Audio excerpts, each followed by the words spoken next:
Happy anniversary. Happy birthday. It's happy birthday. Walt Disney World, Mickey Mouse. We are here. David Hartman, owner of Fantastic Endeavors Travel Agency, live from Walt Disney World in Lake Buena Vista, Florida, outside Orlando in Central Florida, celebrating the most amazing vacation kingdom. Today's theme is the world's most magical vacation kingdom. And of course, it's the happy anniversary Walt Disney World weekend. We've been talking about it for a decade.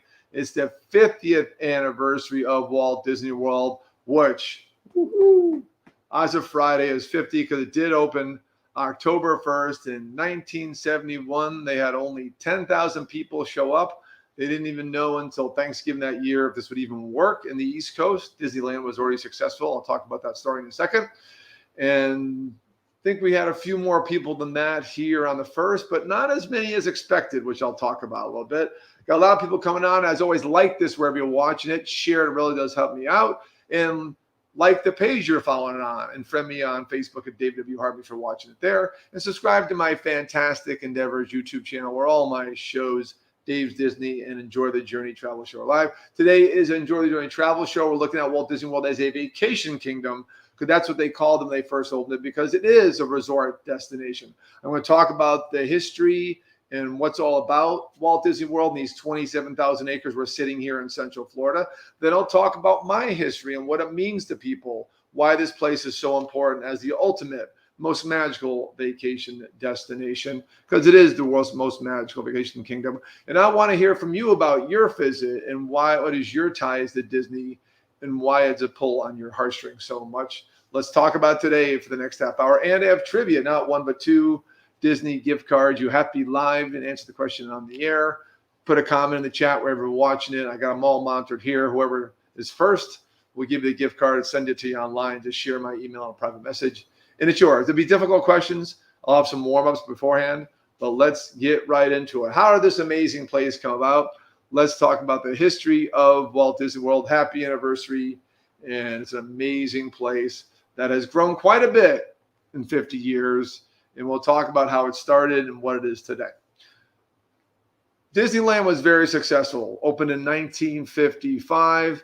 And right away, Walt was looking for an East Coast version of his park. Mostly because in 1964, something called the World's Fair happened in New York City, outside New York City, like where kind of where LaGuardia and Flushing Meadows Tennis Center is now.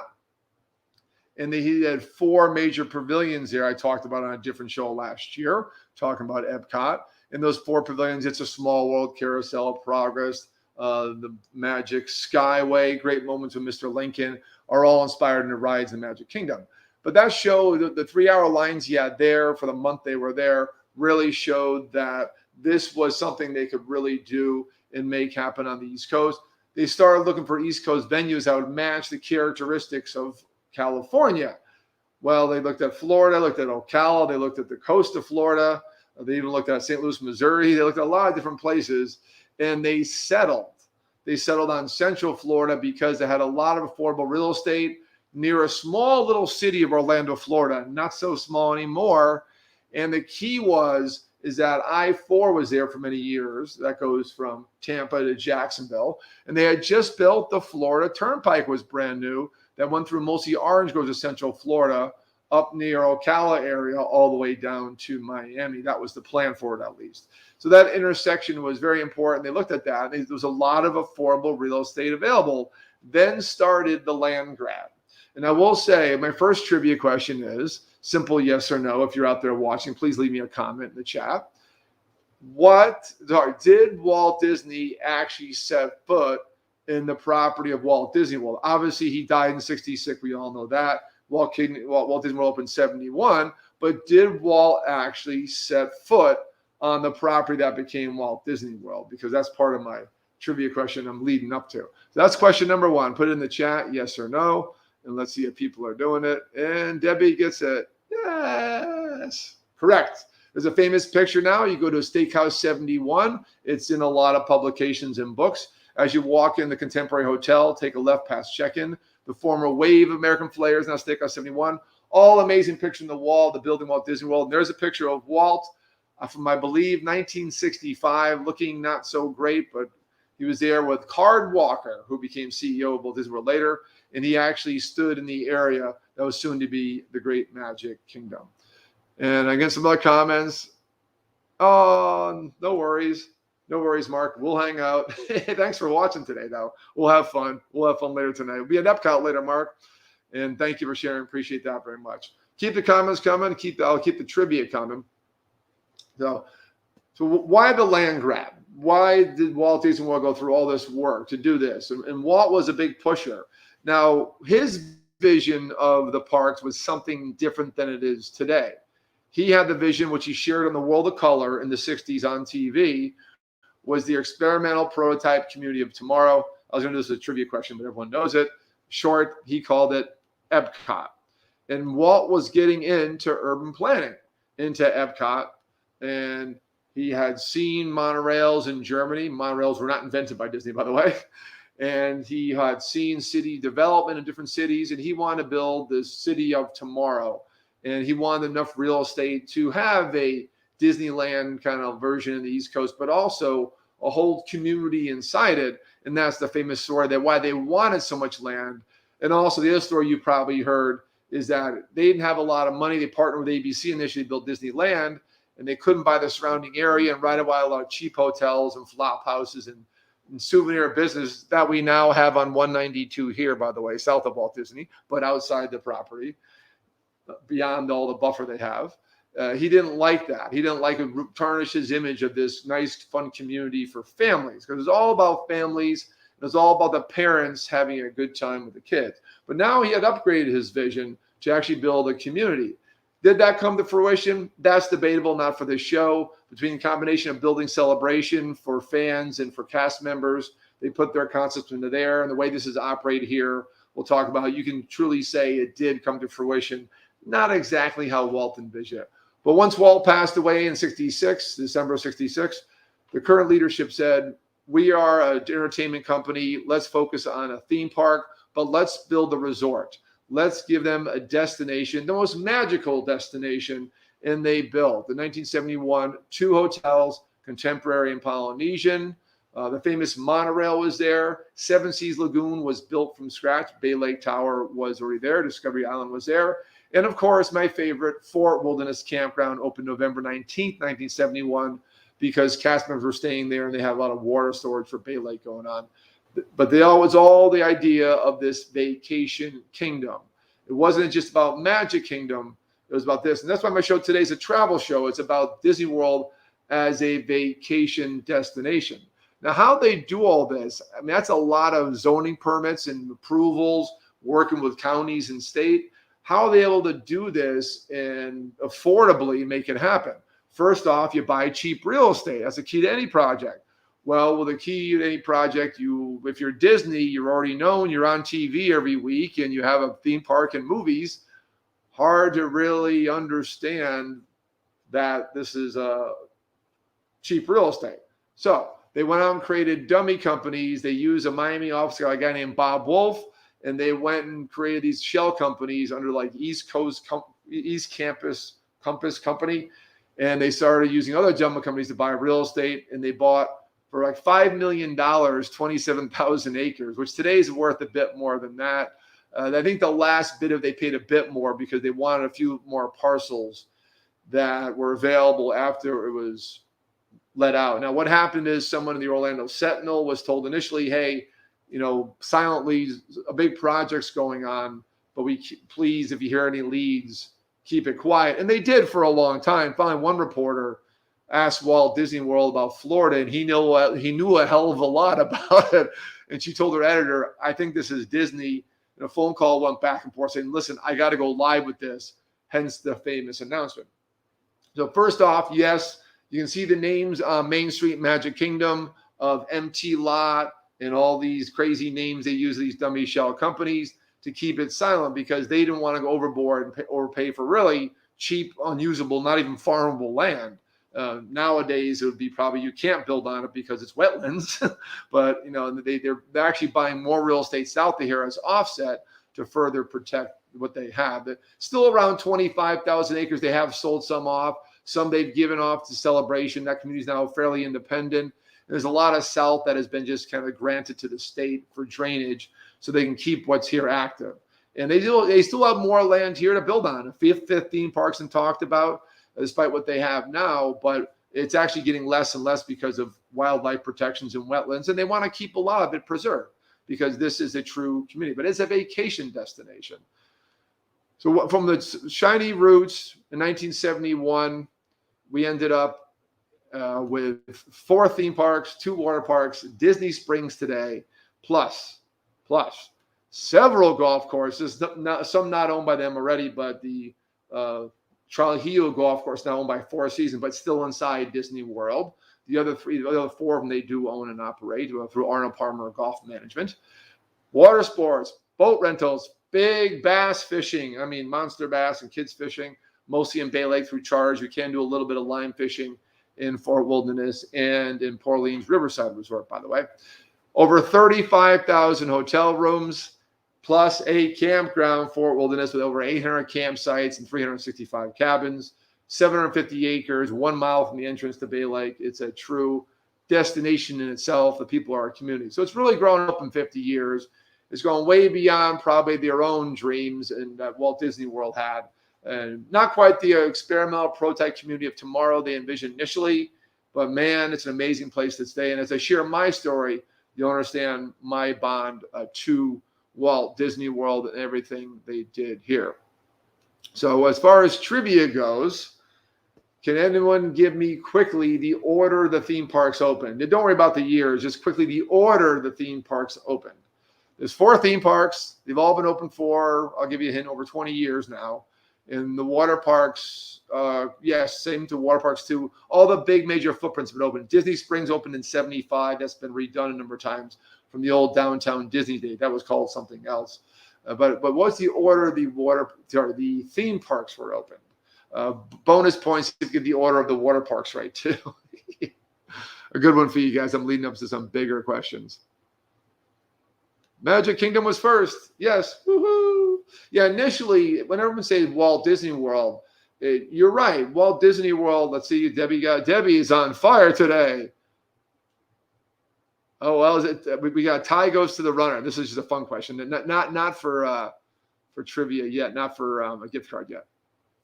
Magic Kingdom, Epcot, MGM, very good. It was called MGM back then, but Hollywood Studios was acceptable. And Janice, Magic Kingdom, Epcot, Disney Hollywood Studios, and Debbie. Look at you guys. Easy, too easy. I'll have to make it more difficult. All right, fine, more difficult. Water parks. What day did, which is not open now, by the way. I have to qualify that last thing. Right now, by the way, Typhoon Lagoon's not open. Blizzard Beach is open, the 2 water parks. They're not theme parks, Universal, by the way. Volcano Bay Universal is not a theme park. It's a water park. What day did Typhoon Lagoon open? It coincided with opening of a major theme park, FYI. Give you a hint. Animal Kingdom opened last. Yes, very good. You guys all got it right. I'm going to make it more difficult. So that's the kind of brief history of Walt Disney World. I have a lot of knowledge in my head that I'm going to share with you as far as through trivia. I don't want to spend too much time. I want to talk about stories and why it's important to you. Those of you diehards listening, please put in the chat what year was your first visit? When was your first visit? And what did that do for you as far as wanting to return again? I do know after my first trip, I was already living here. And I said, I'm a 4-hour drive away. I'm going to come back all the time. I became a pass holder right away. Man, we got a great turnout today. Keep the comments coming, guys. This is awesome. All right, back to my banners. So, yeah, that's amazing to see. They've started with Polynesian and Contemporary. And now they're up to 35,000 hotel rooms. Some they own, some are not. We're right across. We're in Boardwalk Villas. I will show the video of my villa at the end to give an idea of what they have to offer as a vacation kingdom to kind of close out the show. And right across the way is Swan and Dolphin Resort. Those are owned by Tishman, a construction company who built Epcot. Had a deal with Disney that went sour, and they sued, and they settled on building Disney meeting hotels. And that's mostly the Dolphin. Swan's a sister property. And the Swan Reserve's about to open. I think it's delayed again. That's 3 that they don't own. Four Seasons they do not own. They don't own the ones on Hotel Plaza Boulevard. They never did. And that's basically the resorts that are not Disney that are still on their property and have most of their benefits and part of their transportation system. More comments. We love comments. All right. What did we get? Let's see. First visit, 1972. Wow. All right. Who can beat Debbie for first visit? I think if Bill Zakowski was here, his wife was there in 71. Leslie Wiseman, Typhoon opened with MGM, forgot the date. Yes, close enough. May 31st, 1989. Typhoon Lagoon, I think, was a little behind it. And then Blizzard Beach was 1995. That's amazing. You guys know that. Oh, fun fact. Here's what I want to hear from you guys. Janice Spivak, first visit 1998. Very good. You guys got all me beat. While you're all guessing, guess what was my first year? You're going to be like dumbfounded. It wasn't when I was young. I was a deprived middle child. My brother went on a high school trip. My sister went later with my mom and her new boyfriend. My parents got divorced when she was young. I didn't go. I lived in Connecticut. I didn't live in Florida. Debbie goes, fun fact. I used to work for the company that made the sales for the Polynesian Contemporary Fort Wilderness Grand Floridian. Oh, wow. That's so cool. Debbie, all right. That makes you a Disney fan. Janice Spivak first visited when it opened. Nice. I just would love that visit. When I visited, everything was already here. That's here now, major-wise. There's been some small changes, Disney Springs, things like that. But the water parks were here. Everything was here.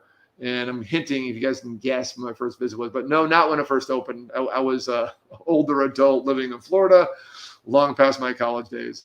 And they've been here many years. When I was new here, I've been here many years now.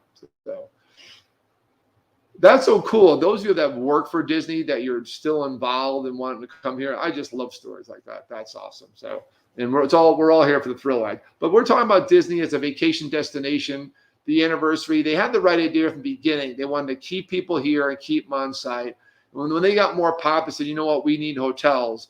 They didn't have no hotels for a long time to kind of fill in the gaps. It wasn't until Michael Eisner became CEO and saw like, hey, we need more of these people staying on site, not in the cheap hotels on 192 or up in Orlando. We need to keep them close and keep them part using our activities. They'll spend more time in our parks. They'll spend more money with us. And that's when you saw Grand Floridian built, Caribbean Beach Resort, both 1988. The Eisner was the year of Disney. And somehow my camera's freezing again. You got to love this software. What? Oh, it's already interesting. No? It's the internet. It's not on the internet. Okay. I don't know. Yeah. Computer's set. Who knows? Pardon the feed, guys. It's don't know what's going on. Hang tough.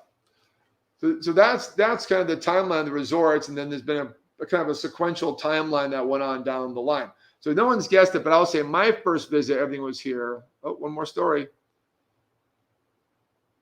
Okay, very good. You were 4 or 5. Very good. So you came when you were 4 or 5. That is awesome. You got to go as kids. And, for us, my parents had the money to go a Disney trip. Florida wasn't on our radar. And then my friends went when I was like my 20s. They went to Pleasure Island. I'm like, what the hell's Pleasure Island? Why are you going to Disney? To me, I thought that was a kid's place. I didn't know. It's all about adults. It's a vacation destination. So I went in 2005 on a friend's trip from high school. Hurricane Katrina is the reason I came to Walt Disney World.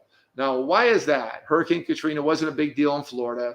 Caused a little damage at my house in the Florida Keys. I live in Key Largo, Florida.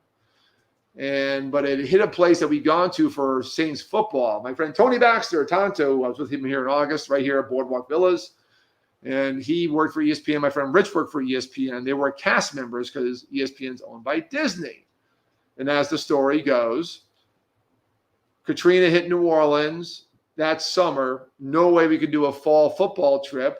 And they get half off lodging. They get free in the parks because they're salaried cast members. Each got 3 people in the parks for free. And they also got a discount on merchandise. They said, hey, we're going to Fort Wilderness because there's one place that's cheap that holds 6 people. We piled 7 guys into a cabin at Fort Wilderness. Columbus Day weekend, 2005. And I was just in love, blown away. First off, I was mapping out on Google Maps, whatever they had back then. I'm like, wow, where are we going here? Where are we going to go? We're going to start at Epcot. And This now back then we had to go guest services to get our passes. No more if you're a cast member, which is great. And when I first arrived, I just couldn't get over the amount of real estate and the amount of trees they have between the theme parks. So I could imagine when you were here in 71, Debbie and Janice, of just getting to Magic Kingdom. They smartly built it at the north end of the park, but put the entrance way in the south on purpose. So they wanted you to be part of their vacation kingdom and have this place totally isolated from the outside world, which it still is. A little less so because the outside world's getting closer and lights are getting closer. But I mean, only when you're up on one of the high towers you see the outside lights. They really want you in an enclosed environment. That was the plan from the beginning. That's why they started from the north and then wanted to build from the south. And that's just how it is. And that's all. I remember, even with all 4 theme parks and 2 water parks here in 05, I was like, wow. My first ride, who can guess my first ride? I'll give you a hint, it was in Epcot. I'll keep talking about the story of our guys doing this trip. As my first ride was amazing. Not everyone likes this ride, hint, hint. So we started out with Epcot, hit all the parks. We started with the boat transportation system. The whole thing was go out at night, Disney Springs, go to Pleasure Island, go to 8 tracks, hit all the cool bars. We had a blast. I fell in love with Fort Wilderness. I fell in love with Walt Disney World, and only a 4-hour drive away. I remember dropping the guys off the theme park the last day and leaving Magic Kingdom, and I made my house in 4 hours. It was like 7 o'clock at night. I'm like, wow, I'm home. Like, that was like easy. I said, I can't wait to go back. Anytime Tony came down for cast member business, even though he worked for ESPN in Bristol, he came down a bunch to ESPN's office that was down here in Wild World of Sports, because that was his scoring and timing office where he worked for. He got laid off in 2015, unfortunately, but he still loves Disney. And so whenever he visited, so I'll come up and visit. I always find an excuse to come up here and visit, and that's my story. And then I became a travel agent in 2007 with a cruise planner travel agency. They sold Disney. So now it became a business. And then I became a pass holder. And then I became more involved in my business. And then I became Vacation Club in 2015. And then I became with the ability to come here and stay at deluxe resorts and sell those to my clients. So I started, coming up, trying to find a way to get up here every month, because the things up here changed quite a bit. So that's a little bit of my history, but it was that first visit that really put an impression upon me. I'm sure I did upon you guys, saying this place is something else. It's unlike I've ever seen. It is a true magical vacation kingdom. And that's my story. And that still continues to grow. And I'm glad I've had you guys along this journey since it started going live last year, started doing the official shows. I love sharing my passion for Disney and my know-how with you guys. And thank you for sharing your stories today. Typhoon Lagoon, June 1st, 1989. You are correct. And very good, because not everyone did like that ride. Leslie Wiseman, no, but you're close. I won't say how close, but you're close. So yeah, my first ride was in Epcot. It was not Universe of Energy, which is now becoming Guardians of the Galaxy Coaster. We heard that's definitely going to open in 2022. So yes, Walt Disney World is 50 years old. Giving you guys a little more trivia. I start getting into the harder questions. And I will do one right now. I had one written down. One I'm going to go off the top of my head because I'm covering things so fast as far as the history.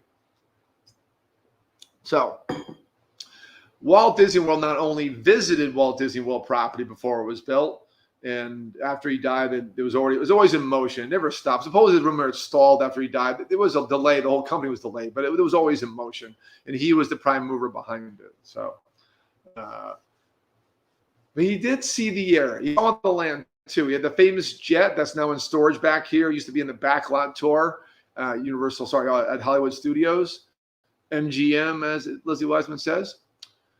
But there was a famous date that Walt first saw Walt Disney World property, basically Bay Lake, from the air. He looked down and goes, I like that property. And they looked at their map, said, yes, I believe that's for sale. Bay Lake was for sale. He says, that's Tom Sawyer's Island. I could see the castle going on the north part of the lake, and then hotels around the lake. They did buy the area. The problem was the buildable land around the lake. Well, that's why Bay Lake is empty. Wasn't very good. There was great land next door, but no water body. So they built Seven Seas Lagoon. They actually dredged it, one of the biggest civilian projects at the time. And they actually had to dredge Bay Lake too, because it was too shallow for boat navigation with motorized boats. So Bay Lake was there. There are pictures in the 60s of Bay Lake. It was owned by a private family who sold it to Walt Disney. They didn't know that at the time. And there's a number of parcels around it, which made about 27,000 acres or over 42 square miles, which is like the size of San Francisco or twice the size of Manhattan. But from the air, in a year, a famous date that everyone knows for a reason. What is that date that Walt first saw Walt Disney World? I read this in a book. It's the first sentence of a book. And I won't quote the book because you'll go Google it. This is a different one. This is for a gift card. So I've been watching the chat. You can take your guesses, but this is a date everybody knows for a very specific reason, not related to Walt Disney World.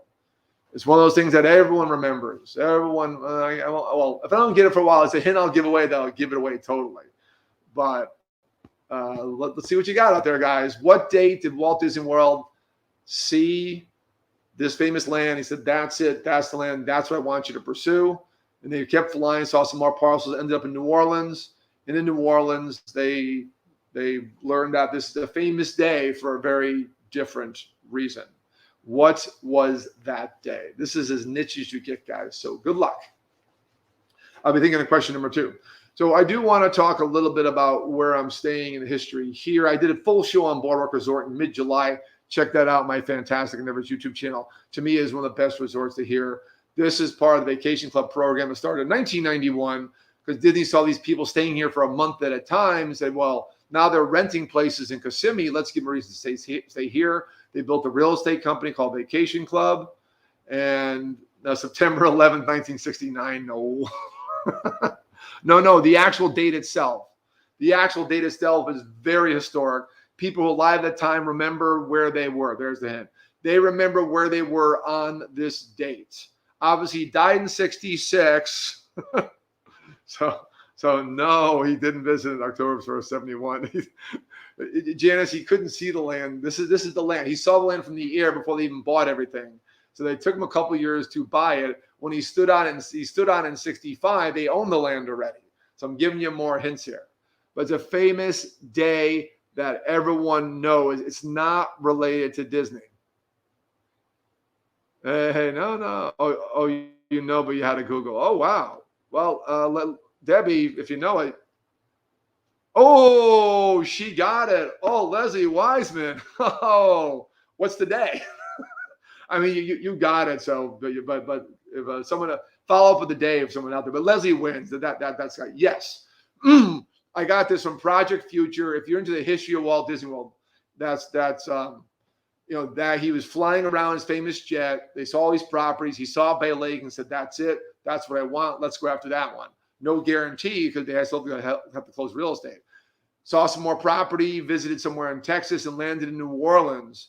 When they landed in New Orleans, they learned the news that JFK was shot. It was the same exact day. I get chills thinking about it. And a wonderful book called Project Future is all about just the land grab that became Walt Disney World, all the clandestine activities, all the guys using different airports and different names and fake names to get around. Famous guys coming here, not really kind of talking too much to people so they wouldn't get identified. Walt Disney being in a restaurant, being recognized, and then telling them, hey, you didn't see me. All that stuff is in this book. Check it out. Excellent. Yes, Janice. It goes to Leslie. And you know what?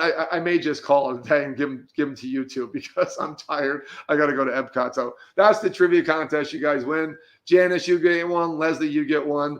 They're the 2 winners today. I'm actually so tired from 3 days of partying in the parks for this anniversary.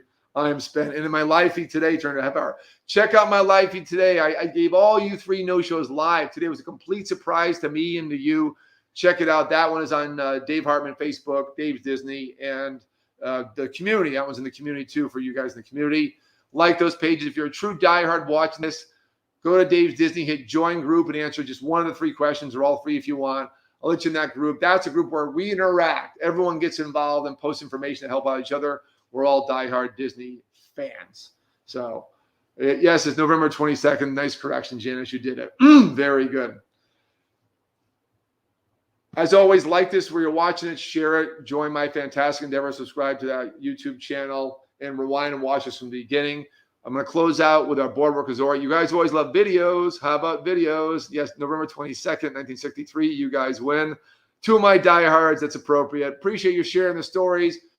This went exactly as planned today. Thank you very much. And that's about me and my history. You heard out 2005. Thank you, Tony Baxter. Thank you, Rich Schroeder, all the guys in that trip, Pat Coyle, all them. They've really made it a special place in my heart that I like to share with you. So also give them a big thanks. If it wasn't for Tony Baxter, Rich Schroeder, I'm not sure when I'd ever come here. Who knows, from Key Largo, Florida. It just seems so far away. And I'm so glad it's a big place in my life. We're vacation club owners, and we're going to come here once a month as long as we can, as long as the contracts are valid. And so I'm going to end up talking about Boardwalk Resort, built in 1996 as part of Vacation Club program. There are two sides. There is the inside that's quite smaller than the Vacation Club side that I'm in right now. Our view you'll see in the videos of Swan and Dolphin in a one-bedroom villa today. Wait till you see this view. The reason I'm showing the video is I end this about how this is a vacation kingdom. It was all about long-term stays even since day one. They built 2 hotels and a campground. Why? To keep people here. Then further CEOs like Michael Eisner and Bob Iger saw the vision. Build more hotels. Build more hotels. The hotels are about keeping people on site, keeping them in the Disney bubble. If you heard that term before. And this is our one-bedroom Boardwalk villa. Let me get the video queued up. One-bedroom villa at the Boardwalk Resort. 1996 built, refurbished numerous times. I love it again. Watch the show mid-July. I went in depth, full exhaustive review of this resort from my studio, but I gave you a tour of numerous different types of rooms in that video. Outside here, we walk to studios. We're going to close up now and go out the lobby and walk to Epcot. Walk to 2 theme parks. No boat, no bus if you don't want to. Could boat if you want to too. Lots going on around the area for amenities and restaurants. We love it. But here's why I really stay here is the digs and this beautiful roller coaster backdrop. How perfect for the show. And check it out right now. I'll say goodbye after the video, but this is a one-bedroom villa at Boardwalk Resort. Filmed our check-in day, October 1st. David Hartman here, owner of Fantastic Endeavors Travel Agency. Check into Boardwalk Resort, Boardwalk Villa. One-bedroom villa. Call it a suite. Full kitchen. Mac Daddy. Looks reasonably refurbished, probably the last 5 years. Nice wood floor. Maybe even sooner.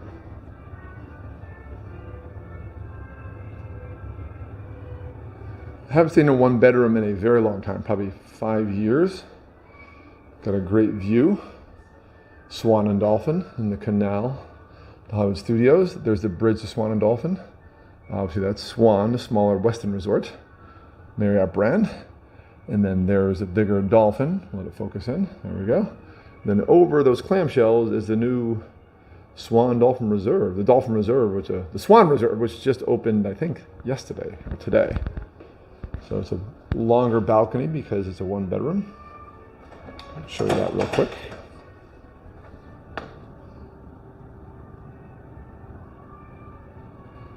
It is October 1st.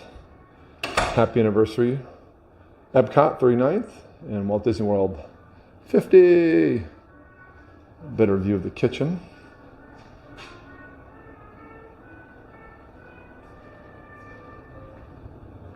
We'll check out the bathroom next after the bedroom.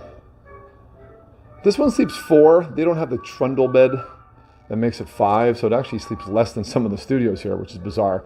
It's just a configuration thing. Same balcony again. It's a shared balcony because it's one unit. Same view. Beautiful furniture. Of course, Boardwalk theme is all about Coney Island 1920s. You see my previous shows, check them out. Wherever you're watching this right now, check out my show from mid-July on why Boardwalk's one of the best resorts to stay at Walt Disney World. Because the location, that walkway goes to studios, and of course, take the Boardwalk over to Epcot International Gateway. And you get the full tub, got a powder area and a bathroom door. So people staying in the living room can then be here and use the bathroom.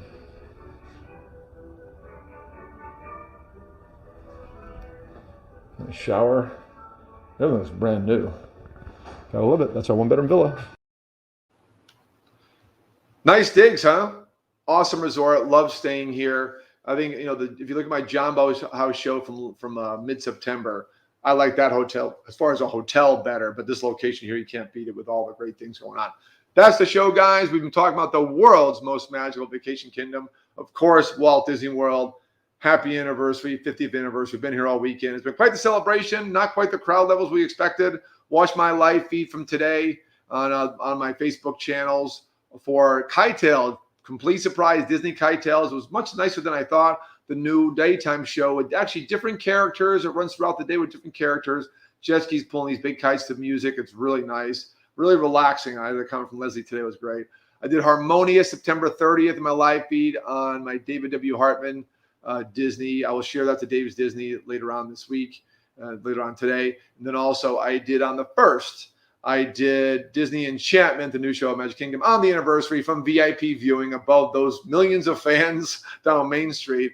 And that show is pretty good. My favorite right now is Harmonious of those three. And we're going to watch Harmonious again tonight. I may do a live feed. I may not. We'll see how things go. And but it's been great sharing my time with you guys. Appreciate all the comments.